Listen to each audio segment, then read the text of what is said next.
días, muchachos. A nombre de la Cátedra Alfonso Reyes les damos la bienvenida. Inicia el libro de Alberto Blanco, La raíz cuadrada del cielo, con el siguiente epígrafe. La ciencia me enseñó que el sol no era el centro del universo. El sol me enseñó que la ciencia tampoco. Bajo esta idea es que recopila una serie de poemas basados en axiomas científicos nuestro querido invitado de hoy, Alberto Blanco.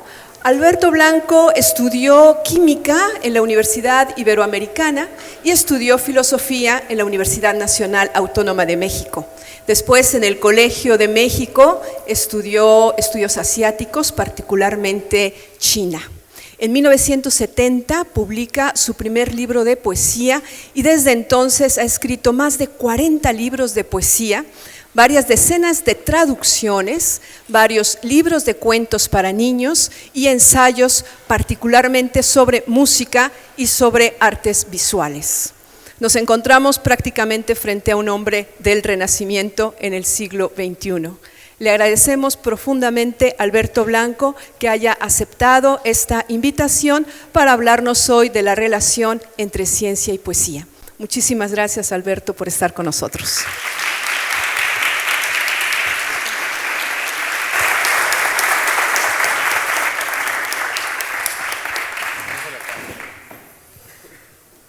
Primero vamos a checar el sonido. ¿Se oye bien? ¿Sí? Les adelanto que mis oídos están hechos tizne por muchos años de andar rock and rolleando. Es verdad, no estoy diciendo mentira. El camino de un poeta es un camino muy extraño. Es cierto lo que dijo Ana Laura, que estudié esto, que estudié lo otro, que estudié lo demás allá, pero he hecho muchas otras cosas. He tenido que trabajar en muchas cosas diferentes. Lo mismo me dediqué a un establo de vacas en una época de mi vida, que tuve bandas de rock y de jazz en otros momentos, que tuve una ferretería, que me han invitado a dar clases en un montón de universidades en Estados Unidos, etcétera, etcétera. Eso nada más les da una idea de lo fácil que es vivir de la poesía. Pero la vida es tan rica que da para eso y para más. Hoy vamos a dedicar la sesión a este tema que espero les resulte interesante: las relaciones o las posibles relaciones entre la ciencia y la poesía. Entiendo que el TEC sigue siendo básicamente una escuela orientada a la tecnología y a la ciencia, pero que también tiene la intención de no descuidar lo que se llaman las humanidades o una formación humanista, que a mí me suena muy extraño, como si la ciencia no fuera humana, no fueran humanidades. A final de cuentas son lenguajes, ¿cierto? Manejamos distintos tipos de lenguajes. El de los números es uno de los más misteriosos que conocemos. Yo no sé si alguna vez se han preguntado dónde comenzó eso. ¿A alguien se le ocurrió por primera vez relacionar lo que sucede a nuestro alrededor, en el cielo, pero en el cuerpo también, con las plantas, con las estaciones, con las piedras, con los animales? Se le ocurrió relacionarlo con números. Eso es una locura. No es una idea obvia para nada. A lo mejor a ustedes ahora les parece que es tan obvio, que es tan evidente, que siempre ha sido así. No, no siempre ha sido así. durante miles y miles y decenas de miles y cientos de miles de años, nosotros no sabíamos eso. A nadie se le había ocurrido cosa semejante. ¿A quién se le ocurrió por primera vez esa relación? Esto ya es examen, ¿eh?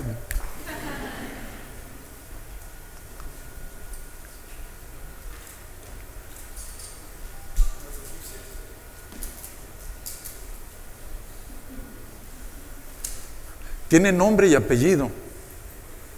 No es así de vago. Es una persona en particular. Uno de los grandes genios de la humanidad. Podría argumentarse que el mayor.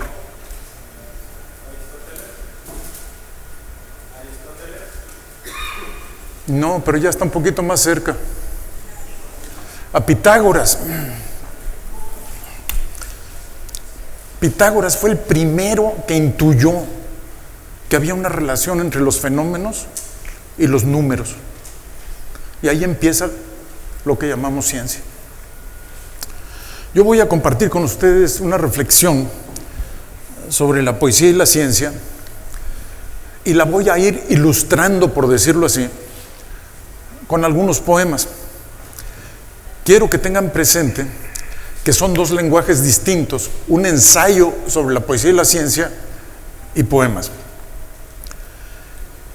En todos los poemas, por favor, tengan presente algo que para mí es muy importante, que es el sentido del humor. ¿Ok? Del buen humor, porque hay muchos humores. Hay humores horribles. Hay humores muy desagradables. No, del buen humor. Ténganlo presente porque de pronto van a respingar con algún poema y van a decir, ¿qué? ¿Cómo? No puede ser. La ciencia es una cosa, la poesía es otra cosa. Ya leí un epígrafe de mi libro, Ana Laura. Dice, sí, la ciencia nos enseñó que el sol no es el centro del universo. Eso ya todos lo sabemos. Pero el sol nos enseña todos los días que la ciencia tampoco es el centro del universo. Más vale tenerlo en cuenta. Aunque por mucho tiempo ha sido una costumbre social y hasta una verdadera obligación considerar a la ciencia y la poesía como dos polos separados, antitéticos, irreconciliables, no podemos ni debemos pasar por alto el hecho de que muchos de los más grandes poetas del siglo XX, así como muchos de los científicos más importantes de nuestro tiempo, no solo se han sentido poderosamente atraídos por la práctica de sus antípodas, sino que han dedicado buena parte de su tiempo y muy serios esfuerzos a tratar de llegar al fin a comprender la naturaleza de estas dos actividades humanas, así como a trazar paralelismos, contrastes y posibles relaciones. Sin embargo, esta atracción no es nueva. Baste pensar en Omar Khayyam, por ejemplo, uno de los grandes poetas del Islam, matemático, astrónomo, autor del tratado en la demostración de problemas de álgebra del año 1070, y es uno de los mayores poetas de la tradición de la poesía árabe. Tenemos también el luminoso ejemplo de Goethe, el alemán, padre de la morfología, que lo mismo se interesó en la geología que en la biología, en la meteorología, la anatomía y la óptica. Todavía hoy en día se estudian las teorías del color de Goethe. Por cierto, fue tal vez la primera persona a la que se le ocurrió la idea de drenar o cavar un canal en el istmo de Tehuantepec. Le pasó la idea a Humboldt. Finalmente sucedió en Panamá, Quién sabe si algún día sucede en México también. Yo estoy en pláticas con el PG, pero todavía no llegamos a un acuerdo. Pero Goethe lo tenía claro, que era una posibilidad perfectamente viable. El caso de Edgar Allan Poe, por ejemplo, poca gente lo conoce en su dimensión científica. Edgar Allan Poe, cuyo interés en las ciencias lo llevó a inventar un nuevo género literario. ¿Cuál es? ¿Qué género literario inventó Edgar Allan Poe? ¿El cuento de terror? No, ya había. ¿La novela negra? No. La ciencia ficción es el primero. Edgar Allan Poe escribió un libro notabilísimo para quienes estén interesados en estos temas. Es poco lo que se los puedo recomendar, que se titula Eureka. Es tal vez el último intento serio, fracasado, pero intensísimo, por dar una explicación global de todos los fenómenos, sin renunciar a la poesía. Dicen, y creo que es muy probable que así haya sido, que perdió la razón después de escribir ese libro. Está traducido al español por Julio Cortázar, por cierto. Pero tenemos otros casos más recientes. Miroslav Holub, por ejemplo, uno de los grandes poetas del siglo XX. Él era inmunólogo. Emmons, el poeta norteamericano, era biólogo. Nicanor Parra, el chileno, a quien yo todavía conocí y tuve la suerte de que leímos juntos varias veces en Chile, era físico. Liliana Popescu, la rumana, matemática. Jorge Cuesta, el mexicano, químico. Primo Levi, el italiano, químico. Gerardo Denis, mexicano, químico. Yo también químico. Voy a comenzar la lectura de los poemas con una declaración de principios que habla justamente de esto. Aunque no lo crean, este es un poema soñado. Soñado, soñado. No como dicen las muchachas, ¡ay, está soñado tu vestido! No, soñado. Es decir, escrito en el sueño. No inspirado en el sueño, no reconstruido de un sueño, sino escrito en el sueño y luego traído de Fayuca a la vigilia. Es muy difícil traer poemas escritos en el sueño a la vigilia. A mí me llevó muchísimos años lograr traer un poema completo del sueño acá. Lo conseguí el 18 de febrero de 1987. Si el currículum vitae sirviera de algo, yo empezaría el mío diciendo: el 18 de febrero de 1987 pasó su primer poema completo del sueño a la vigilia. Este sucedió un poco después.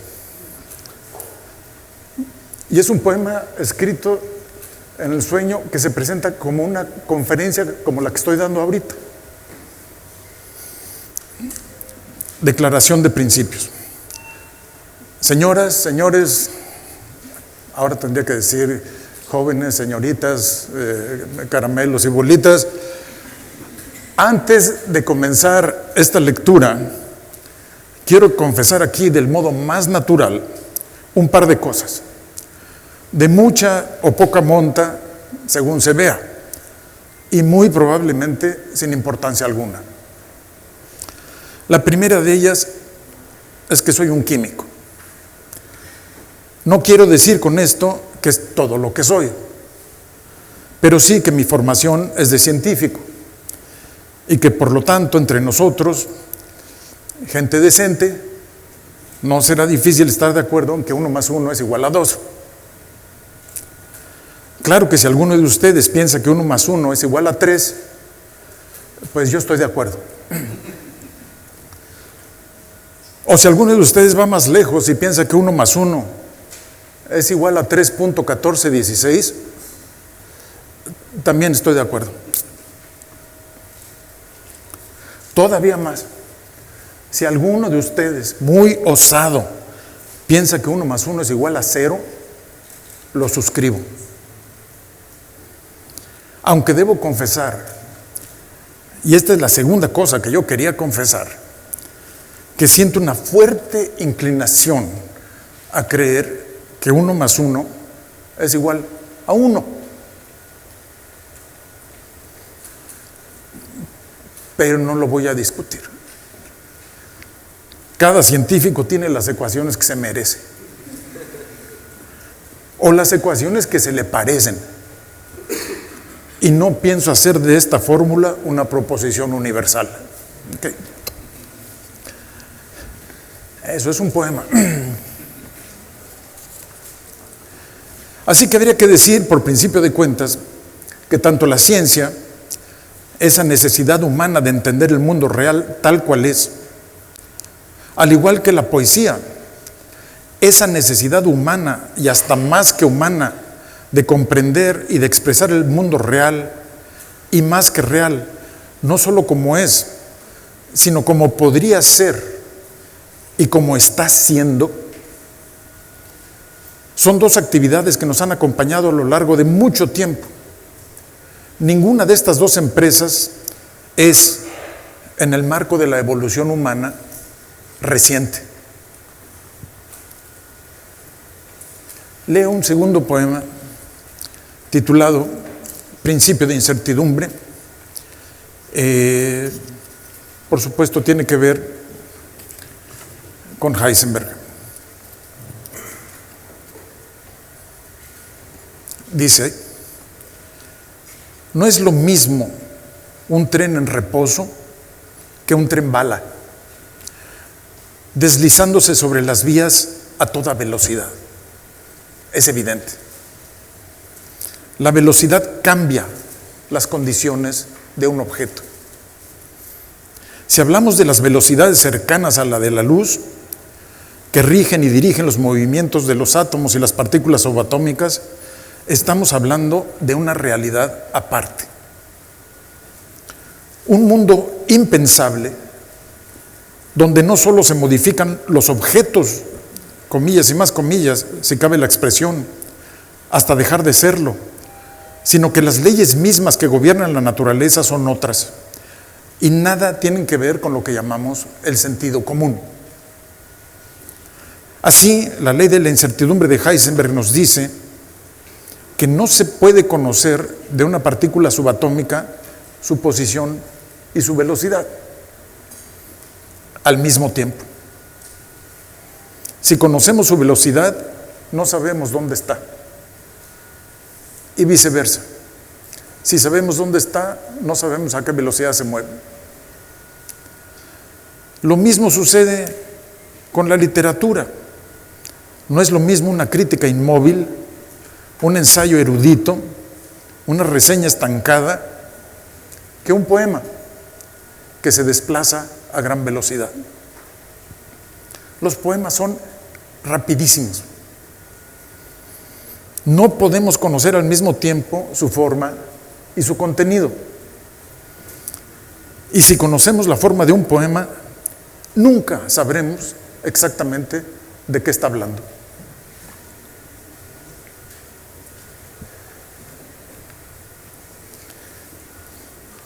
Habría que decir, en un segundo término, que tanto la poesía como la ciencia comparten un mismo anhelo: penetrar de lleno en la realidad sin conformarse con lo que nos dicen las apariencias inmediatas, para tratar de entenderla mejor, de comprenderla.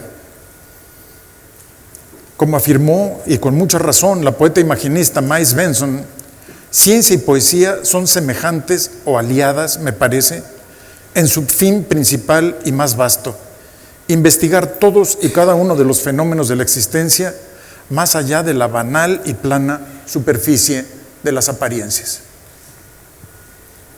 Y aquí vale la pena señalar que este anhelo involucra una paradoja.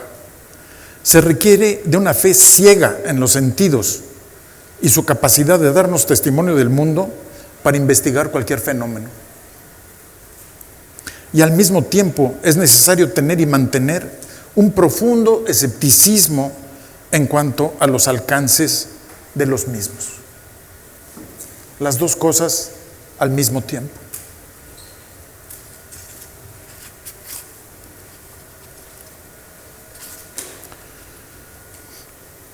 Comparto con ustedes una lección de geometría. En el libro es la 4ª lección de geometría. Está muy lejos como para que bueno, tenemos la pantalla, para que en el pizarrón se pueda entender. Ok. Esto es elemental, esto lo han estudiado desde la primaria, pero va de nuevo. Vamos a empezar por lo más importante.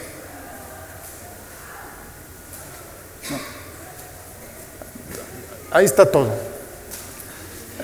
En realidad no habría necesidad de decir más.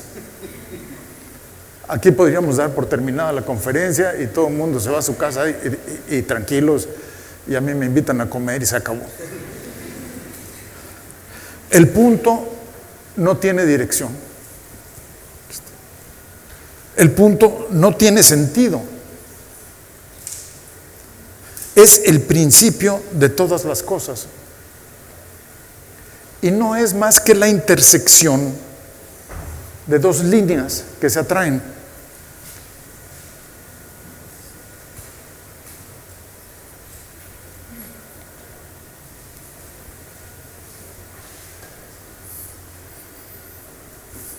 Y este es el punto de partida. La línea es un punto en movimiento.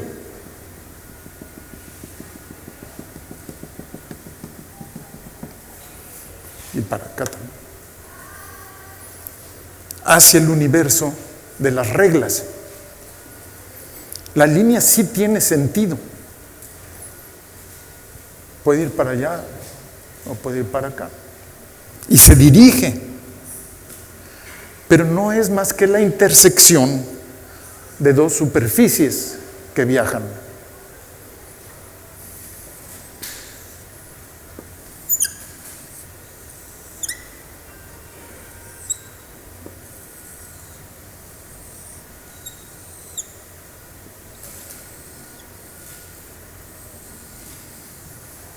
Dibujé una línea muy gorda para que se entienda.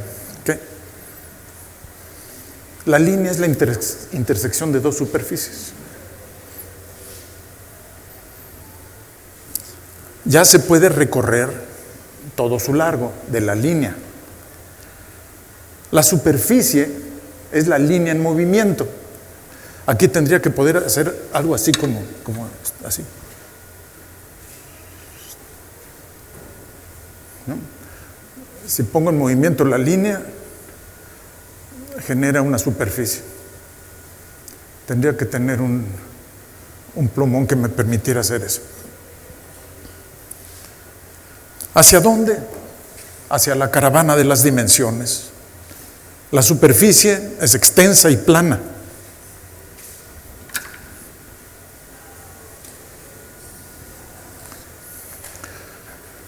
Y no es más que la intersección de dos volúmenes que se encuentran.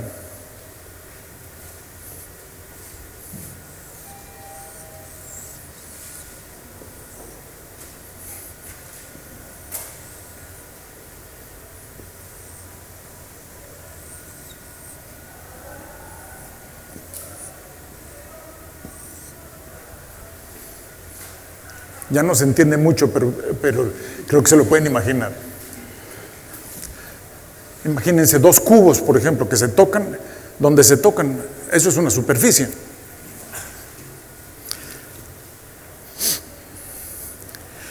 La superficie es extensa y plana y no es más que la intersección de dos volúmenes que se encuentran. Ya se puede escribir y dibujar sobre ella, en la superficie, en esta.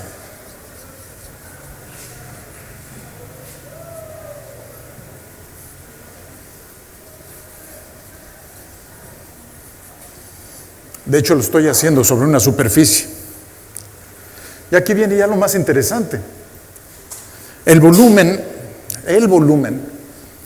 es la superficie en movimiento. Piensen, por ejemplo, en una sombra en el piso, levantándose. Genera un volumen, ¿cierto? El volumen es la superficie en movimiento, fuera de sí, por la noche que vemos. De día es la resistencia de la sombra. Pero el volumen no es más que la intersección de dos tiempos completos en un cuerpo.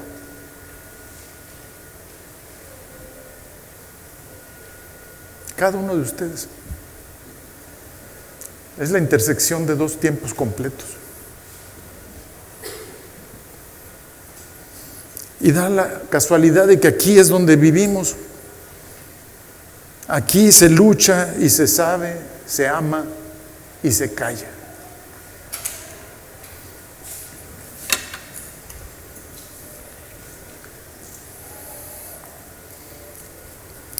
Que esta plana superficie de las apariencias no ha sido tal para los poetas es cuestión que no necesita demostración. La poesía, después de todo, no es sino la expresión de ese anhelo humano de rasgar lo que los hindús llaman el velo de Maya. Más bien no los hindús, los indios. De la realidad sensible para penetrar en el corazón de las tinieblas hasta llegar a escuchar el latido, eso que López Velarde llamaba el son del corazón, hasta llegar a ver todo como luz, energía y movimiento. Las cosas y los hechos no solo como son, sino como podrían ser, cómo nacen, cómo viven, crecen, se reproducen, mueren, porque todo es energía. Solo la energía es vida, decía William Blake, el gran poeta romántico inglés. Solo la energía es vida y procede del cuerpo. La razón no es más que el límite o la circunferencia exterior de la energía. Un verdadero científico, por su parte, no deja nunca la imaginación en casa para ir a trabajar a su laboratorio. Si algo requiere esa aventurada empresa que consiste en tratar de saber un poco acerca de lo mucho que no sabemos, es imaginación.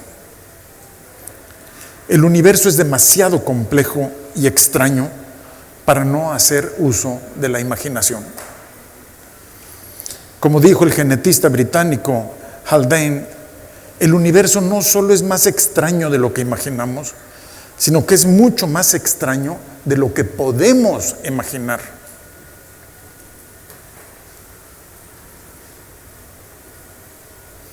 Es mucho más extraño de lo que podemos imaginar.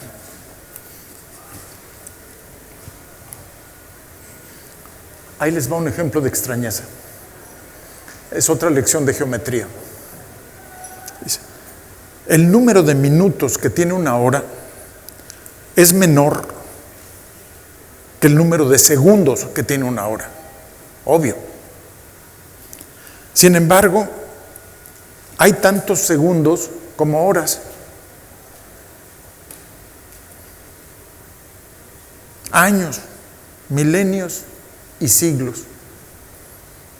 Su número es infinito. Es extraño, pero en la eternidad el número de fracciones de segundo es idéntico al número de segundos. A pesar de que hay un número infinito de fracciones entre un segundo y otro.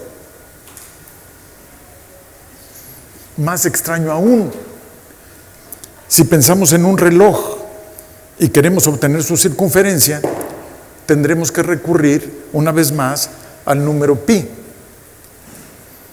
3.14, etcétera, etcétera. No existe límite conocido a esta cifra. Es lo que se llama un número irracional. El número total de los números irracionales que existe es mayor que el número de segundos o que el número de fracciones de segundos posibles. Todas estas series son infinitas, pero algunas son más infinitas que otras.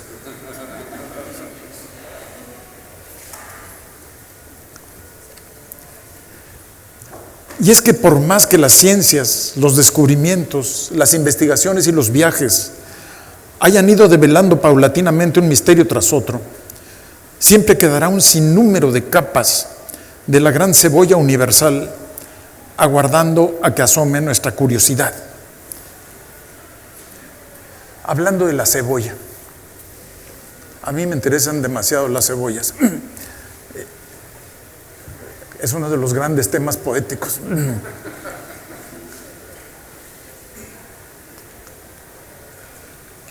Para empezar, la cebolla es buena, pero hace llorar. Así que se parece a muchas otras cosas.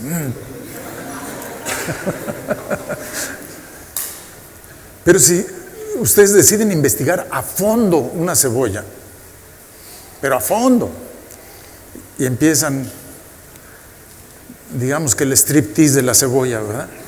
Sí.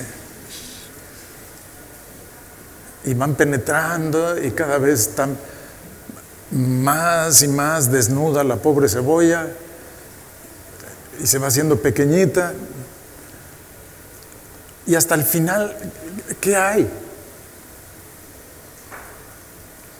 ¿Qué hay en el centro, en el corazón de la cebolla? Nada. O algunos de ustedes dirán, la cebollidad, ¿verdad?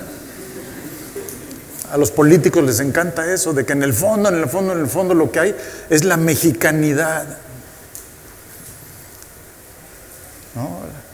La regiomontanidad, o ¿cómo le dicen? La de Nuevo Leonidad, sea lo que sea que está en el mero centro, es nada. Y sin embargo seguimos sintiendo la atracción por penetrar hasta el fondo de las cosas y tratar de entender qué es lo que está ahí en el centro.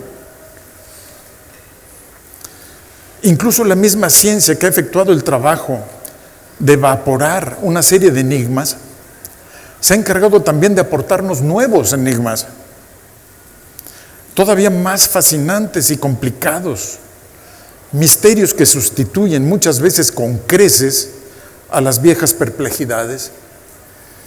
De una manera u otra, la presencia de lo desconocido no solo nos seguirá siendo necesaria, sino inevitable. Así lo reconoció el viejo y sabio Borges en sus conversaciones con Osvaldo Ferrari, allá a mediados de los años 80. Dice Borges: yo creo que la presencia de lo desconocido es muy necesaria, pero nunca nos faltará,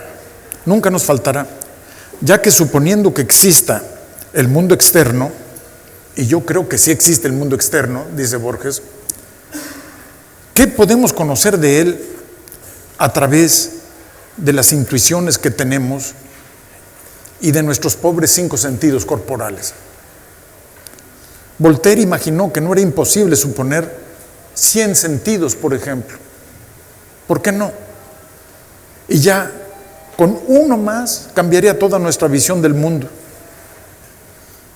Por lo pronto la ciencia ya lo ha cambiado, porque lo que para nosotros es un objeto sólido, para la ciencia, bueno, es algo así como un sistema de átomos, neutrones, electrones, qué sé yo. Nosotros mismos estaríamos hechos de eso. Y no sabemos qué es eso. Y estamos hechos de eso que no sabemos qué es. Ese no saber es el motor tanto de la poesía como de la ciencia. Y en realidad de muchas otras disciplinas. En el momento que una persona cree que sabe, piensa que sabe, está segura de que ya sabe, se acabó la aventura. A partir de ahí comienza la decadencia. Dice Bob Dylan, nuestro flamante premio Nobel, que el que no está ocupado en nacer, está ocupado en morir. Si no te ocupas en nacer, te estás ocupando en morir. Primera teoría del caos. En el principio era el caos, tal vez. Pero ¿qué es el caos? Es una idea bastante extraña. La idea de que es posible obtener resultados completamente azarosos a partir de ecuaciones perfectamente normales. Pero al mismo tiempo la idea contraria, es perfectamente posible encontrar un orden implicado en un sistema completamente azaroso. Y aquí vuelvo a citar a Borges. Es que, como dijo Borges, quizás el caos no solo sea difícil, sino imposible. ¿Por qué? Porque, por ejemplo, si yo hago una enumeración caótica, bueno, empiezo por un sustantivo, lo cual ya es un orden. Si usted empieza a enumerar cifras, usted tiene que empezar por una cifra par o por una cifra impar, porque no hay otras. De modo que eso ya es un principio de orden, empezar con un número par o empezar con un número impar. Vamos a suponer que usted hace una larga enumeración de cifras, empieza por un número impar y concluye por un número impar. Ahí ya hay una simetría, ya hay un orden. O usted empieza por un número impar y concluye por un número par. Ahí ya hay un contraste, ya hay también un cierto orden. Ya no es caótica. Y es que todas las cosas tienden a la forma. Y nuestro cerebro a eso se dedica. A dar sentido y a descubrir forma. A dar forma y a inventar sentido. Espero que las chicas que están aquí en el auditorio no se vayan a escandalizar. La idea ni siquiera es mía, pero la suscribo. Solo amamos la forma. Así que cuando su novio les diga, te amo por tu forma, no se los tomen a mal. Ustedes le pueden decir lo mismo. Lo pueden adornar y decir, por tu forma de ser, ¿verdad? O por tu forma de sonreír, o por tu forma de no sé qué, o de no sé qué, o de no sé qué. Y es que no conocemos más que formas. Todo lo que ustedes estudian aquí son formas. Todo. Sea economía, sea matemáticas, sea sociología, sea literatura, sea lo que estén estudiando, física, medicina, lo que estudian son formas. Todo. No conocemos otra cosa. Si no tiene forma, no tenemos manera de conocerlo.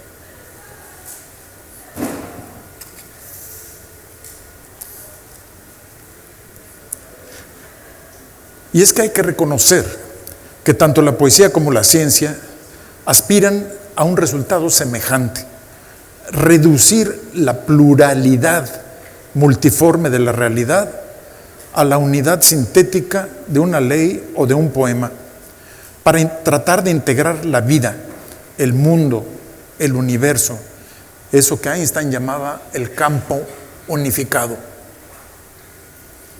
En este sentido, lo que temerariamente podríamos llamar la filosofía de la poesía no dista de la filosofía de la ciencia. Me agradó mucho enterarme el otro día, dice Wallace Stevens, que Carnap dijo llanamente que la filosofía y la poesía son lo mismo. Ni la filosofía de las ciencias ni la filosofía de las matemáticas se oponen a la poesía. Así, un filósofo de la estatura de Mircea Eliade, al reflexionar en sus diarios acerca de las partículas de altas velocidades, allá por 1961, hacía una serie de consideraciones que tienen, entre otros, el mérito de reunir en un solo párrafo lo que eran entonces los más recientes descubrimientos de la física nuclear, el ojo especulativo de la filosofía y la gran velocidad de observación y capacidad de dar forma de la poesía. Comparto con ustedes el rico y sugerente panorama que nos plantea Mircea Eliade. Él dice: leo en un diario vespertino una reseña de la Conferencia Internacional sobre Partículas de Alta Energía que acaba de suceder en Aix-en-Provence. Estoy verdaderamente fascinado con esta nueva categoría de partículas nucleares, o como dice el escritor, seres físicos cuyas vidas duran solo una 10.000ª, una 1.000.000.000ª, una 1.000.000.000.000ª parte de un segundo. ¿Con qué interés leería uno de los grandes pensadores tradicionales de la India estas líneas? Se trata aquí de la descripción más fecunda posible del carácter transitorio del cosmos, el arquetipo ejemplar de la existencia en el tiempo. Todo está cambiando a una velocidad inconcebible. Ahora mismo.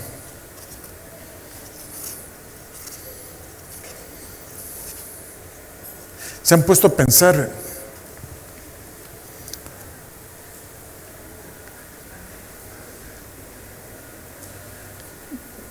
que eso que ustedes llaman yo mismo, mi persona, mi personita, mi nombre, mi cuerpo, mi historia,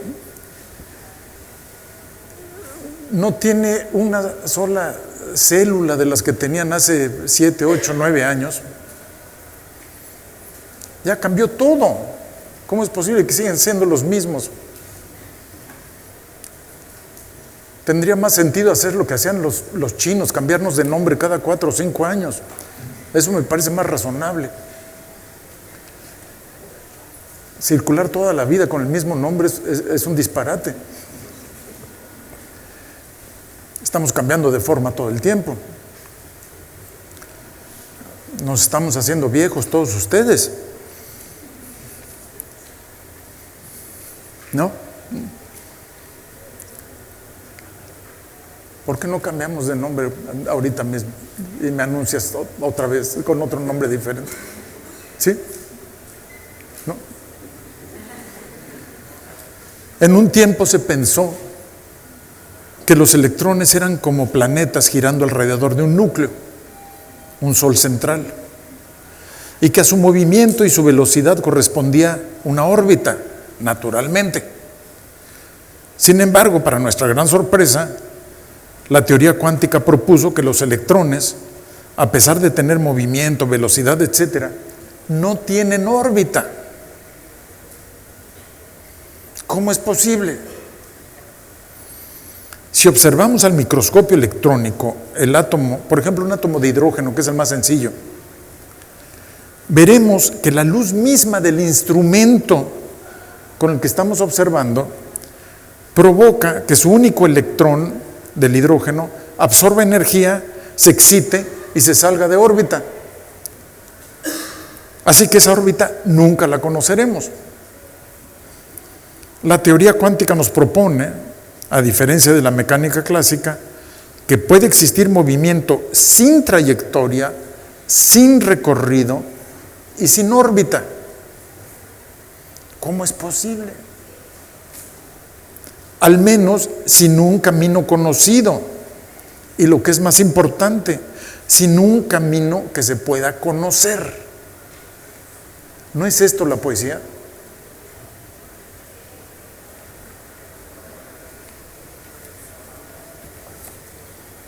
Sin embargo, Y a pesar de la proximidad de sus fines últimos, no cabe duda que la poesía y la ciencia conforman una pareja muy extraña. Por un lado, los poetas se valen de las imágenes y las metáforas para decir aquello que intentan decir, o mejor dicho, aquello que se quiere decir. Lo subrayo. Mientras que por el otro, los científicos hacen uso de los números y de las ecuaciones para decir lo que tienen que decir. No es lo mismo. Porque debemos reconocer que así como ambos oficios podrían compartir metas finales, difieren radicalmente en muchos aspectos. En sus herramientas, en sus medios de expresión, en sus lenguajes. Sin embargo, no son pocos los científicos que aceptan este vínculo misterioso entre la poesía y las ciencias, o entre la creatividad artística y la científica. Siempre han existido poetas entre los científicos y viceversa. Y todos coinciden. La imaginación es la misma, sea cual sea la actividad en la que se ponga en práctica. Pero también la paciencia, la atención para ser capaces de observar la belleza del universo. No es una mera casualidad que los criterios con los que se juzgan los descubrimientos científicos se encuentren tan cerca de los que se usan para aquilatar las producciones artísticas. A los científicos les encanta hablar de belleza, hablando de ecuaciones, por ejemplo, de elegancia, armonía, simplicidad, exactitud. Como afirma Fritjof Capra, la poesía, por ejemplo, es la manera más precisa que tenemos para describir nuestra relación con la naturaleza. Los poetas románticos y los buenos científicos comparten esta genuina intuición de cómo es realmente la naturaleza. El buen arte siempre es muy preciso. Para mí no hay separación entre arte y ciencia.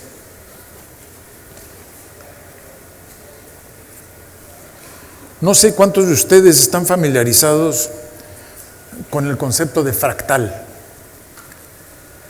Probablemente quienes estudian matemáticas, sí, y estarán de acuerdo conmigo en que no es fácil explicarle a su mamá o a su tía qué es un fractal.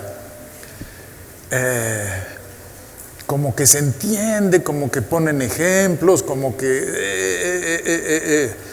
pero entrar en el mundo de las dimensiones fraccionales es otra cosa. Yo he tratado de hacerlo en este poema que se llama Teoría de Fractales. Presten atención, creo que va a quedar claro. Además es muy corto. En la naturaleza solo existen dos tipos de seres: los grandes y los pequeños. Es todo lo que hay. Los grandes son siempre lo que son.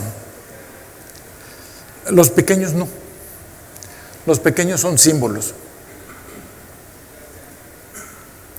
Claro que hace falta saber grandes con respecto a qué, o pequeños con respecto a qué. Porque es evidente que todos los seres son grandes con respecto a algo, pero todos son pequeños con respecto a otra cosa. En otras palabras, todos los seres son grandes y pequeños a la vez. Todos son lo que son. Nosotros somos lo que somos, pero a la vez y siempre símbolos.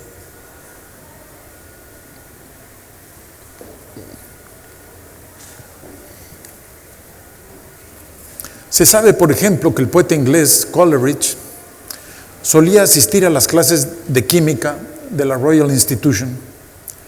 Un día alguien sorprendido le preguntó por qué acudía a escuchar una materia tan distinta a la que él practicaba. Y el poeta respondió: para enriquecer mis provisiones de metáforas. Lo cual quiere decir, entre otras cosas, que tenemos derecho a preguntarnos: ¿qué sería de la ciencia sin metáforas? Y aunque algunos científicos aparentarán no saber de qué se les habla cuando se les mencionan las metáforas de la ciencia, tienen en su contra una inmensa lista de declaraciones realizadas por científicos del más alto nivel, premios Nobel o premios X, Y o Z, o científicos que dieron su nombre a alguna ley de la naturaleza. Me parece que es innegable que el matrimonio entre la ciencia y la poesía existe, pero también es cierto que la relación ha tenido y sigue teniendo sus altibajos. Newton, por ofrecer un ejemplo, pensaba que la poesía solo era un ingenioso sinsentido. Newton, que dedicó la mitad de su vida a la alquimia.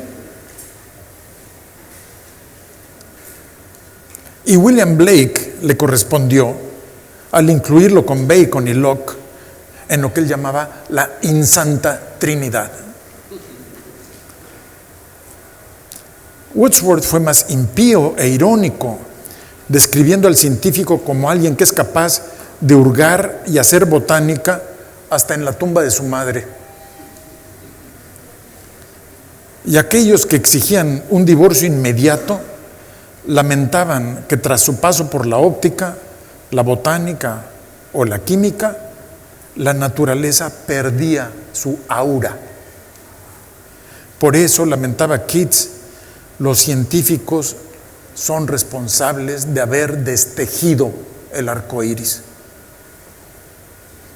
¡Qué acusación!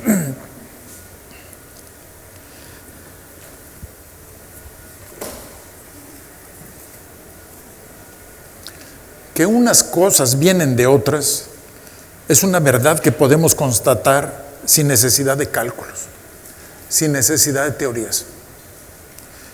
Que en la red infinita de los cambios hay seres que proceden de otros es tan evidente que cabe preguntarse, ¿cómo es posible dudar a estas alturas de la teoría de la evolución? El hombre es, dice Shakespeare, y lo repite Milton, una obra maestra. Pero claro que cuando observamos que la nube se convierte en lluvia y que la lluvia se convierte en granizo y el granizo se convierte en lodo, pues uno se pone a dudar en serio de todo. Esa es mi teoría de la evolución. Está bien ponerse a dudar en serio de todo. Por ejemplo, yo en estos momentos estoy dudando de que me vaya a alcanzar el tiempo para compartir con ustedes la conferencia completa, porque ¿cuánto tiempo llevamos ya? ¿Tenemos una hora más? Tenemos 20. No, una hora más te iba a decir que ni yo la aguanto, no.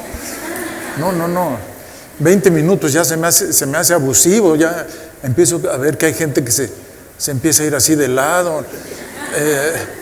Entonces, no voy a alcanzar a terminar, esa es la verdad. Es que hago muchos paréntesis, me distraigo demasiado entre una cosa y otra. Pues ni modo, así es esto. La verdadera sinceridad no ofrece garantías. ¿Qué le vamos a hacer? En todo caso, y una vez aceptada la relación entre ciencia y poesía, me suena la campana cuando ya tengamos que salir al recreo. Una vez aceptada la relación entre ciencia y poesía, cabe preguntarnos si cuando decimos que ambas disciplinas comparten metas finales, estamos hablando de la misma cosa. En otras palabras, ¿es el conocimiento que nos ofrece la ciencia el mismo que nos brindan las artes, en particular la poesía? Y si no es así, ¿en qué difieren? El poeta argentino Juan L. Ortiz respondió a esta pregunta así: es preciso no enfrentar el arte y la ciencia, pero también es innegable que son dos vías. El artista tiende a la sensibilidad y el científico obra por concepto. por abstracción. Sensibilidad y abstracción.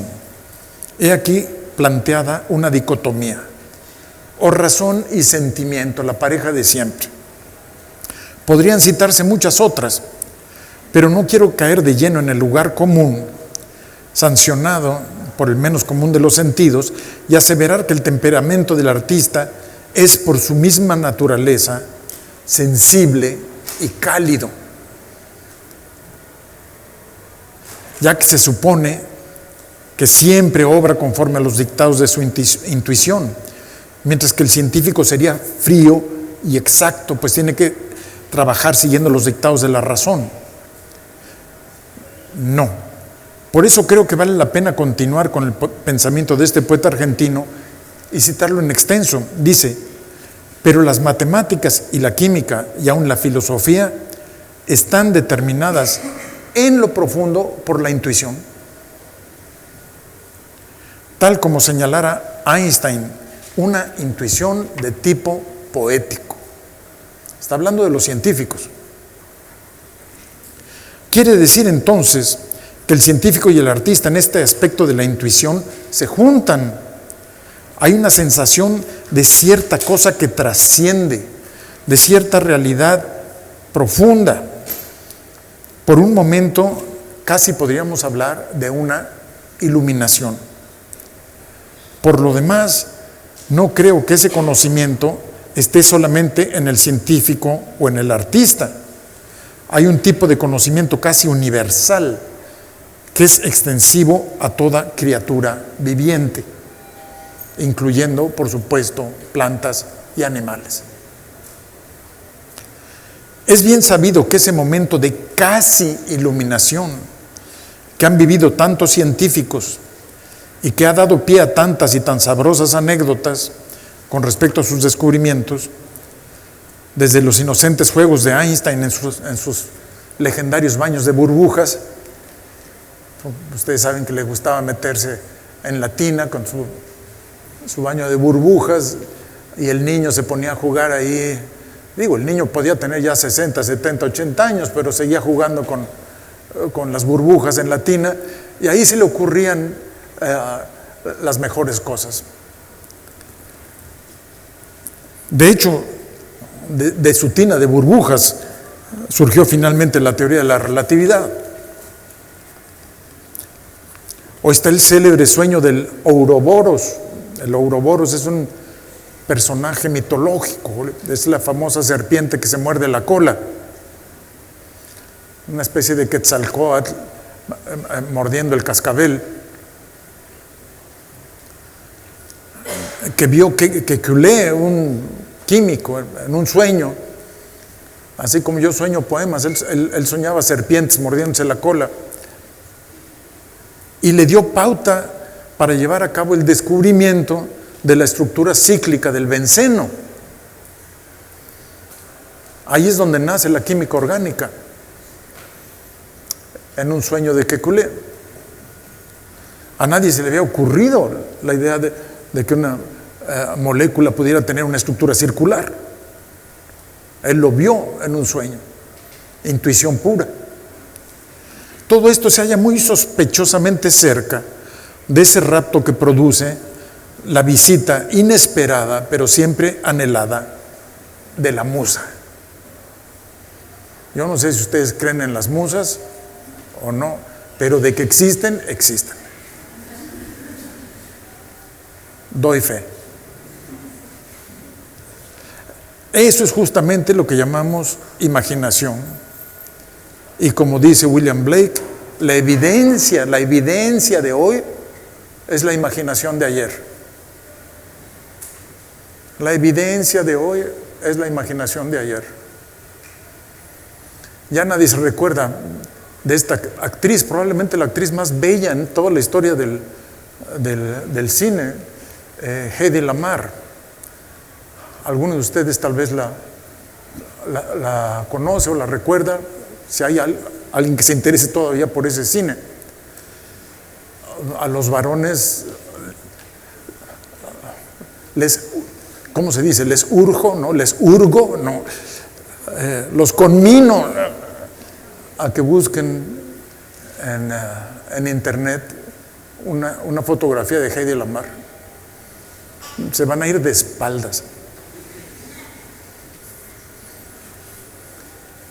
A Hedy Lamarr se le ocurrió lo que hoy en día es el wifi. Ya va siendo hora de que se le dé crédito como científica por ese descubrimiento durante la Segunda Guerra Mundial.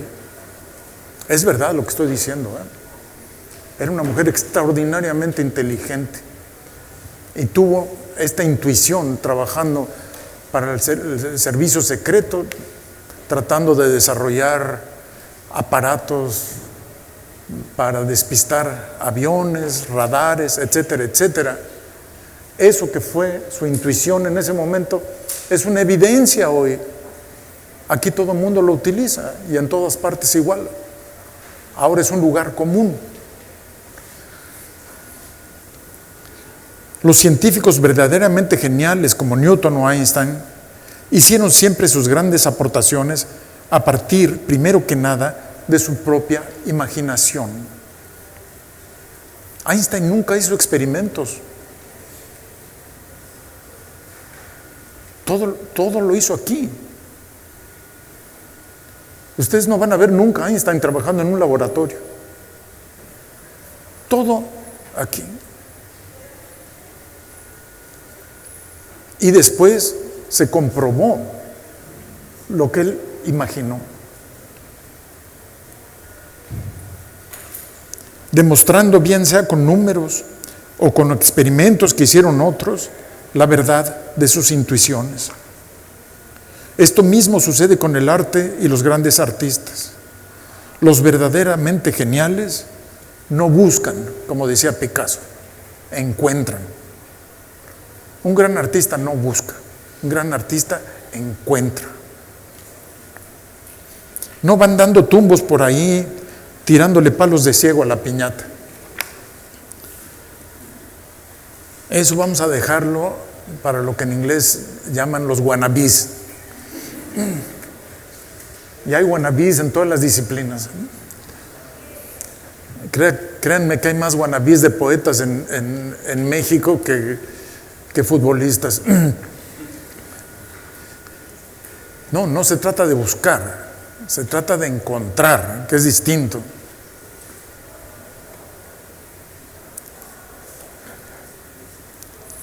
Si la palabra no les molesta demasiado, diremos que lo más importante, lo primero, es la visión.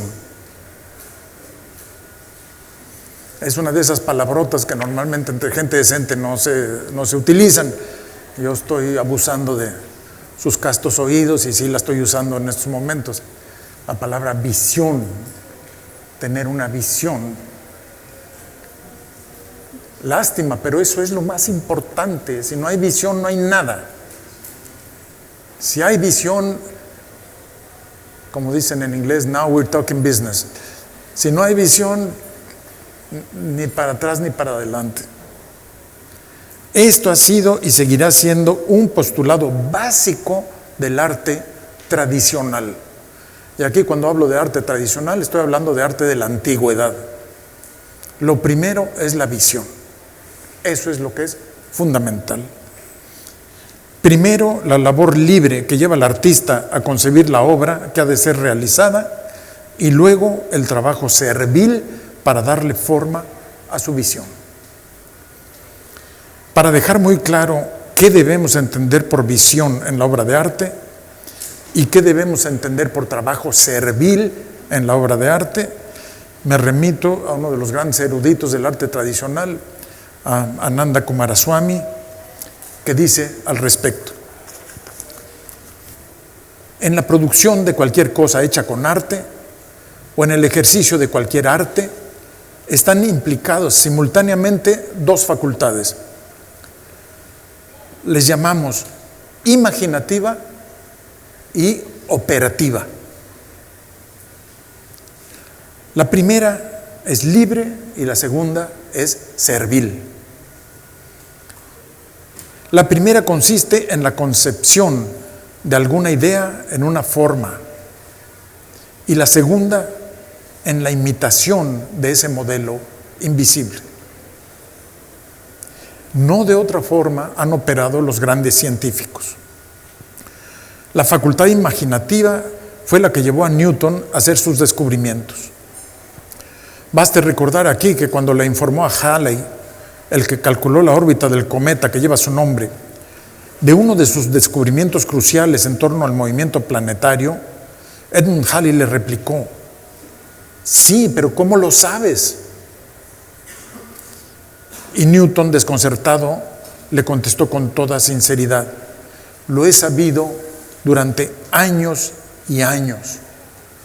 Si me dan algunos días, puede ser que encuentre una demostración. Él lo sabía, pero no tenía manera de demostrarlo. ¿Cómo es posible? Había tenido esa visión.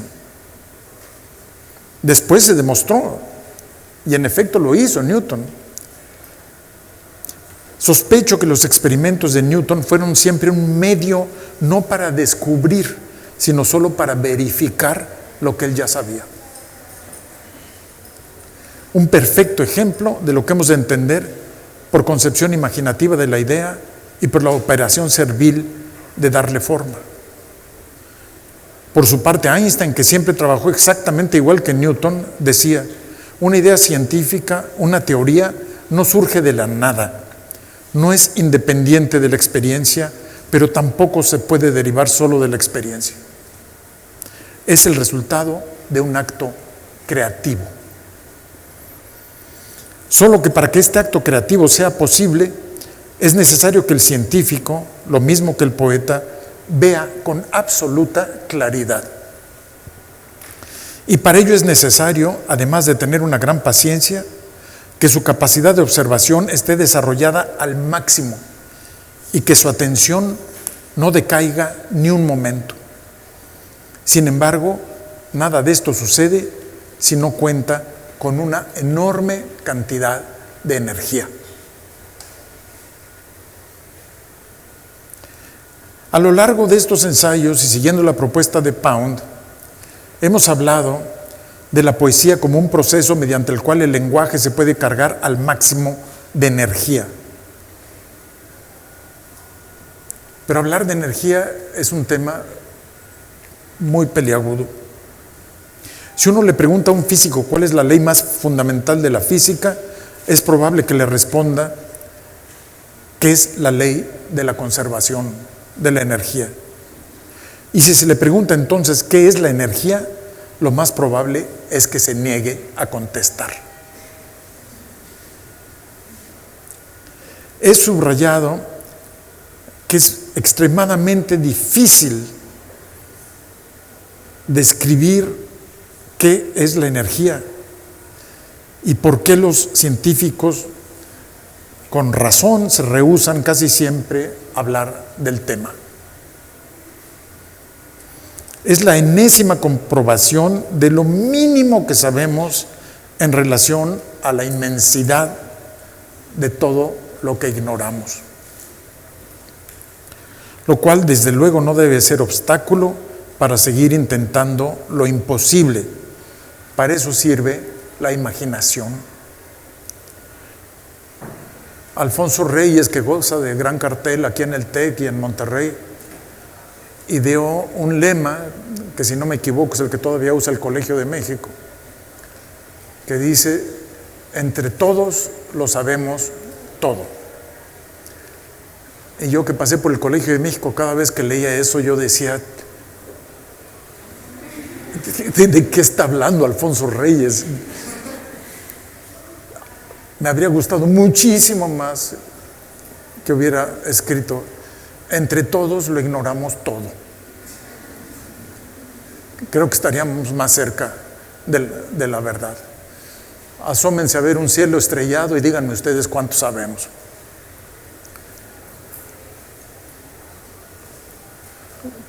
Punto menos que nada. La poesía se abisma en ese no saber. Voy a dejarlo allí, aunque tenía todavía para dar y repartir un buen rato. Y voy a acabar con un poema que desde luego no servirá como resumen, pero que por lo menos los hará sonreír y que tiene la virtud de subrayar nuestro no saber, la inmensidad de nuestra ignorancia y cómo eso se puede convertir en un motor, en energía para poner en práctica nuestra imaginación. Es una teoría de la gravedad. Casi se puede ver como un videoclip este poema. Dice: si voy por una carretera, subo y bajo según la forma del terreno. Doy vuelta a la derecha, doy vuelta a la izquierda. Antes se decía, si sube es que es atraído por el cielo. Si baja es que es atraído por el infierno. Si da vuelta a la derecha es porque disfruta de las ventajas del sistema. Si da vuelta a la izquierda es porque al fin ha comprendido la función revolucionaria del proletariado. Y es que alguna explicación había que dar. Hoy ya no se dice eso. Hoy se dice, no son las fuerzas de atracción las que mantienen unidas a la Tierra y la Luna, a la Tierra y el Sol. No son fuerzas de atracción. Es la forma del espacio. No es la atracción, ni la masa, ni la distancia. Es la forma del espacio. Y sí, ya sé que no parece una explicación, pero ¿qué quieren ustedes? Es la forma del espacio, nada más.